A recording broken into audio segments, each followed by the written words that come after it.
toi, donc, tu viens à l'origine du monde de l'escalade, c'est ça? Oui, tout à fait.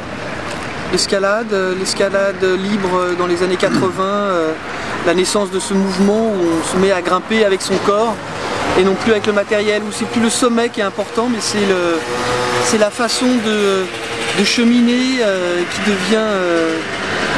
donne son art et qui donne sa gestuelle, son côté artistique et gestuel. Et puis après, l'apparition des compétitions d'escalade, la découverte de la chorégraphie au service d'une compétition et de mon rapport aux spectateurs.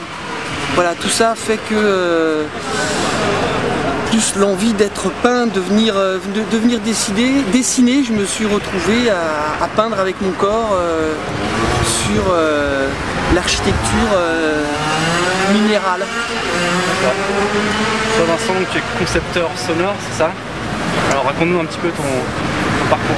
C'est ça, moi je suis dans le spectacle vivant depuis très longtemps, sous diverses formes, pas mal de théâtre, etc.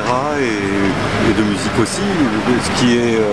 Ce qui reste essentiel et qui traverse l'ensemble, c'est le goût de l'instant. La représentation est un instant unique et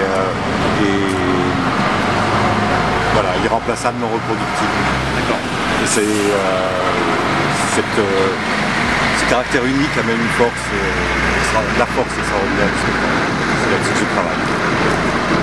Donc toi Jean-Louis, on peut dire que c'est un peu le retour au pays, enfin, tu es natif de Banalec.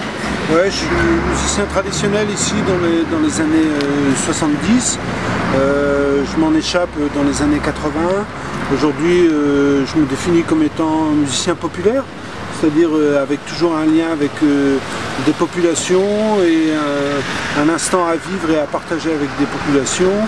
Et bon, je me retrouve bien évidemment dans ce projet puisqu'il y a instant à vivre, il y a population, il y a mise en valeur aussi d'un événement et constitution d'un instant fort, éphémère, sur une manifestation qui sera énergisante pour une communauté de communes, quoi. Alors comment vous vous êtes rencontrés? Qu'est-ce qui vous a donné envie de travailler ensemble? C'est le Fourneau qui est le dénominateur commun de la rencontre. Le Fourneau est connu par les uns et les autres de manière différenciée.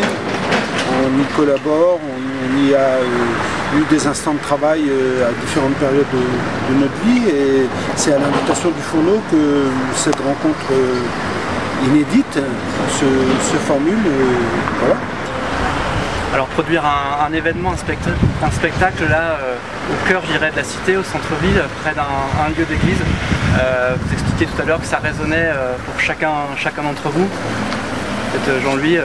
Sur une dimension très affective dans un premier temps où j'ai même hésité à dire est-ce que j'y reviens, est-ce que je m'expose comme ça dans cette ville qui à la fois m'aime et m'aime pas dans mon parcours professionnel, et puis finalement je le prends comme un hommage, mais un hommage réciproque.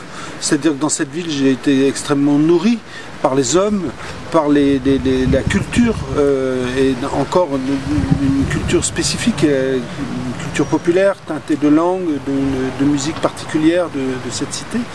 Et aujourd'hui, avec l'expérience, avec une certaine maîtrise, j'entends redonner aussi quelque part à cette ville ce qui a été son engrais principal et ce qui m'a fait. C'est un juste retour des sources, une boucle quelque part. Antoine, toi tu parlais de remettre du culturel dans le cultuel. Oui, tout à fait. Pour moi, je vois les églises. Je vois pas les églises comme lieu de culte, justement.